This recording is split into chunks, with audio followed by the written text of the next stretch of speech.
আসসালামু আলাইকুম, সকল উপর শান্তি বর্ষিত হোক। এ পর্যায়ে আমরা একটা ফোন রিপেয়ার করবো, রেডমি নোট 7। এই ফোনটা হচ্ছে মূলত ফোনটা ডেড, তো ফোনটা এখন শর্ট আছে। আমরা ইতিমধ্যে চেক করেছি ফোনটা শর্ট আছে, তো সেই শর্টটা রিপেয়ার করার জন্যই আমরা মূলত আজকে ভিডিওটা করা। তো এই যে রিপেয়ারটা করব, সেটা কোন প্রসেসে রিপেয়ারটা করবো সেটা আমরা বিস্তারিত একটু বলার চেষ্টা করব। যেহেতু আমাদের বিশ্বাস মোবাইল ট্রেনিং ইনস্টিটিউটের চ্যানেলটা আমাদের দূর দূরান্ত থেকে স্টুডেন্ট যারা ট্রেনিং করেছেন ইতিমধ্যে তারা দেখে, এবং বিভিন্ন টেকনিশিয়ান ভাইয়েরা আমাদের চ্যানেলটার ভিডিওগুলো দেখে, যার কারণে আজকে যে ভিডিওটা করছি আমরা একটা পূর্ণাঙ্গ ভিডিওটা দেখাবো যে শর্টের একটা মোবাইল আসতে সে কীভাবে এটা রিপেয়ার করতে পারবে। প্রথমে বলে নেওয়া ভালো, যেটা ইনপুট শর্ট। আমরা যখন ব্যাটারিটা লাগানোর সাথে এই ইনপুট শর্টটা দেখাচ্ছে অটো রিডিং আমাদের পাওয়ার সাপ্লাইতে আসছে। প্রথমে আমরা দেখবো পাওয়ার সাপ্লাইতে কত রিডিং আসতেছে, এরপর এটা রিপেয়ার প্রক্রিয়া আমরা যাবো। আসুন আমরা দেখি পাওয়ার সাপ্লাইতে রিডিং কত দেখায়। তাহলে আমরা দেখাচ্ছি প্রথমেই যে পজিটিভে লাগালাম, দেখুন অটোমেটিক এখানে অ্যাম্পিয়ার উঠে যাবে। ওকে, অটোমেটিক রিডিং দেখাচ্ছে এখানে। এখন এমতো অবস্থায় আমরা কি করব? তো এমতো অবস্থায় আমরা, যেহেতু এটা আমাদের শুরুতে ফুল শর্ট, যেহেতু কোনো কম্পোনেন্ট এখান থেকে পুড়ে যায় নাই, গরম হচ্ছে না, ধোঁয়া বেরোচ্ছে না, কাজে আমরা ডিরেক্ট বলতে পারতেছি না ডিরেক্ট যে এটা কোন কম্পোনেন্টটা শর্ট। প্রথম যে আমরা যে কাজটা করবো সেটা হচ্ছে বিপিএস কয়েলটা রিমুভ করবো। এখান থেকে প্রথম রিমুভ করবো আমরা বিপিএস কয়েল। এই হচ্ছে আমাদের বিপিএস কয়েল। বিপিএস কয়েল যখন রিমুভ করবো তখন আমাদের কাজটি দুই ভাগ হয়ে যাবে। দুই ভাগ মিনস বিপিএস কয়েল যেহেতু সেকেন্ডারি, থার্ড, ফোর্থ ভোল্টেজগুলো সে ডেলিভারি করে থাকে, সেই জন্য আমরা যাব বিপিএসে। বিপিএসের একটা প্রান্ত ঢুকেছে আমাদের এই পিএমআইসিতে, আরেকটি পাশ বের হয়ে বোর্ডের বিভিন্ন সেকশনে ভোল্টেজ ডেলিভারি করেছে, যেমন network section, audio section, charging section শুরু করে বিভিন্ন জায়গায় সে এই সেকেন্ডারি ভোল্টেজ 3.6, 3.5, 3.0 বিভিন্ন অ্যানালার যে ভোল্টেজ আছে সবগুলো ভোল্টেজ ডেলিভারি করেছে। তো বিপিএস কয়েলটা তোলার আগে আমরা দেখিয়ে নিই যেটা এইটাতে শর্ট দেখাচ্ছে কিনা। একটু মিটার দিকে নজর দিবে। আমরা মিটার এখন দেখেছি কন্টিনিউ মুড আছে, ডায়েট। তো আমরা এই যে বিপিএস কয়েলটি মাপছি এখানে, ওকে, এই বিপিএস কয়েলটা আমরা রিমুভ করেছিলাম, আবার লাগিয়ে দিলে আবার দেখার জন্য আসলে মাপছি। দেখুন 0.45, তার মানে কি কয়েলটা শর্ট, মানে এখানে শর্ট দেখাচ্ছে। এখন অনেকে হয়তো মনে করে যে এই কয়েলটি যখন শর্ট, আমি কয়েলটা রিমুভ করলে আমার কাজটি হয়ে যাবে। বিষয়টা এমন নয় আসলে। কয়েল চেঞ্জ করলে এখানে কোনো রকম পরিবর্তন হওয়ার সুযোগ নাই। তো সেই কয়েলটি আমরা এখান থেকে রিমুভ করব। কয়েলটি রিমুভ করার পরে দুই প্রান্ত আমরা মিটারে চেক করবো যে কোন প্রান্তে রিডিং আছে, কোন প্রান্তে রিডিং নেই, বা কোন প্রান্তে শর্ট আছে, কোন প্রান্তে শর্ট নাই। আমরা অধিকাংশ আমাদের অভিজ্ঞতা বলে যে কখনোই কয়েলটা তোলার পরে দোনো প্রান্তে শর্ট থাকে না, যে কোনো এক প্রান্তে শর্ট থাকে। বিশেষ করে আউটপুট যে প্রান্তটা থাকে সেটাতেই মূলত শর্টটা থাকে। ওকে, আমরা কয়েলটি রিমুভ করলাম, কয়েলটি আমরা এক পাশে রেখে দিলাম রিমুভ করার পরে। ওকে, এবার আমরা চেক করব যে আমাদের কোন পাশে রিডিং দেখাচ্ছে। দোনোটা কিন্তু লাইনার, এখানে কোনোটাই শর্ট দেখানোর সুযোগ নাই, দোনোটাতেই মাস্ট লাইন থাকবে। তাহলে আমরা প্রথমে চেক করবো আমরা উপরের মাথাটা পিনটায় কত 26 বা 30। ওকে, 330। এখন বোর্ড গরম আছে, আরও বাড়বে, বোর্ড ঠান্ডা হলে আরও বাড়বে। তাহলে রিডিং দেখাচ্ছে। ঠিক অপোজিট প্রান্তে আমরা মাপবো, সেখানে কত 0.4। তার মানে হলো আমাদের এই যে প্রিন্টটা যেটা আউটপুট সাপ্লাই হয়েছে, এটাই মূলত আমাদের শর্ট। এখানে অনেকগুলো জায়গায় শর্ট হয়েছে, আসলে কাজেই খুব সহজেই শর্টটা বের করা যায় না। তো আমরা এর আগে এটাকে স্পার্ক করেছিলাম, স্পার্ক করার ফলে দেখেছিলাম যে এইখানের কোনো একটা জায়গায়, বোর্ডটার এই পাশটার কোনো একটা জায়গায় শর্ট আছে, লাইক এই দিকে কোনো একটা পাশে শর্ট আছে। তো আমরা এখন এটাকে এই সেকশনটাকে একটু ব্লার করব। ব্লার মিনস হচ্ছে রজন দিয়ে একটু ঘোলা করব।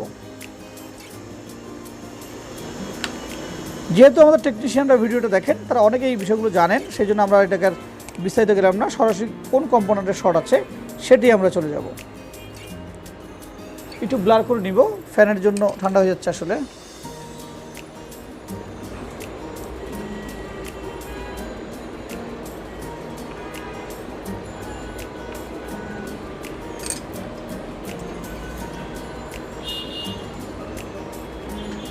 যেহেতু আমাদের কয়েলের এই প্রান্তে শর্ট, তাহলে আমরা এখানে একটা ভোল্টেজ ইনপুট করবো। ইনপুট করার পরে দেখবো কোনো কম্পোনেন্ট এখানে ধোঁয়া উঠে কিনা বা আগুন ধরে কিনা।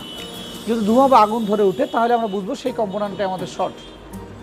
খুব সহজ পলিসিতে আমরা 2 মিনিটেই এটা বলতে পারি যে 2 মিনিটেই শর্ট ধরা অনেকটা বলা যেতে পারে। 2 মিনিটে একটি মোবাইলের শর্ট আপনি বের করে ফেলতে পারবেন। এই যে আমরা কয়েলটা গ্রাউন্ডে পাওয়ার সাপ্লাই কেবলটা আমরা গ্রাউন্ডে লাগালাম, এবং আমি এই জায়গাটায় কোথাও গরম হবে আমি পজিটিভ লাগালে বলবো তো পজিটিভ লাগাচ্ছি আমি, এখনও যাই নাই, এই লাগাচ্ছি পজিটিভে আমি। সবাই লক্ষ্য করুন কোনো কম্পোনেন্ট পুড়ে যায় কি না, খেয়াল করেছেন?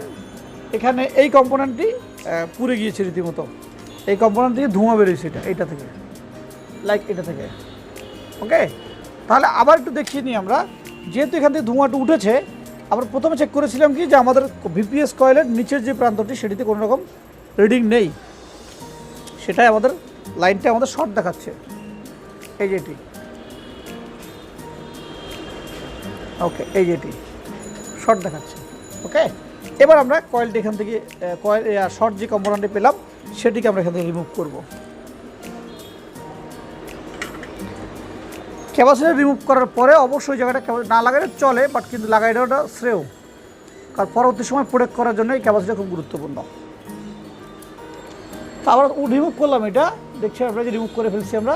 এখন দেখবো যে আমাদের এই সেই ভিপিএস কয়েলের অপোজিট প্রান্তের কয়েলে আমাদের রিডিং আসছে কিনা। যদি আসে তাহলে রিকভার করেছে ফোনটা, না আসলে আমাদের পুনরায় ট্রাই করতে হবে। কত আসছে? 325। হ্যাঁ, আমাদের রিডিং চলে আসছে। উপরেরটায় 400 সামথিং, নিচেরটায় 325। তাহলে আমাদের শর্টটি এই মুহূর্তে আমরা চলে গেছে বলে বলছি।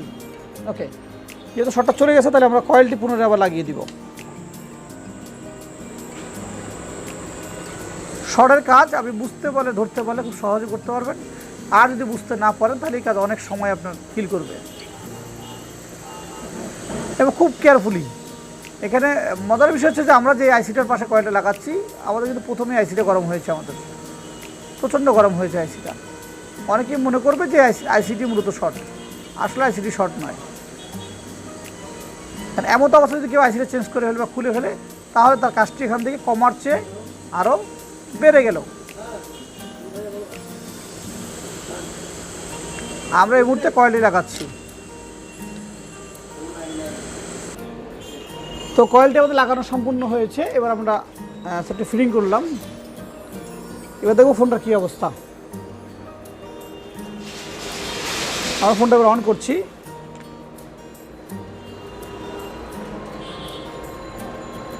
এই যে ফোনটি আমাদের রান হয়েছে, এই যে ফোনটি আমরা, ওকে, তো এই যে আমাদের ফোনটি রান হয়েছে। যে ফোনটি আমরা রিসিভ করছিলাম ডেট, এই ফোনটি শুধু ঢাকা থেকে আসছে। আমাদের একজন শুভাকাঙ্ক্ষী, তার ফোনটা ডেড হয়েছে ঢাকায়। ঢাকায় এক সার্ভিসিং পয়েন্টে দেখিয়েছে, তারা বলেছে এটার ইএমএমসি নষ্ট হয়েছে বা ন্যান নষ্ট হয়েছে, এই ধরনের একটা তথ্য তাদেরকে দিয়েছে। বাট আমরা ফোনটা পেলাম এটা শর্ট, সো সেই শর্টটা আমরা রিপেয়ার করলাম।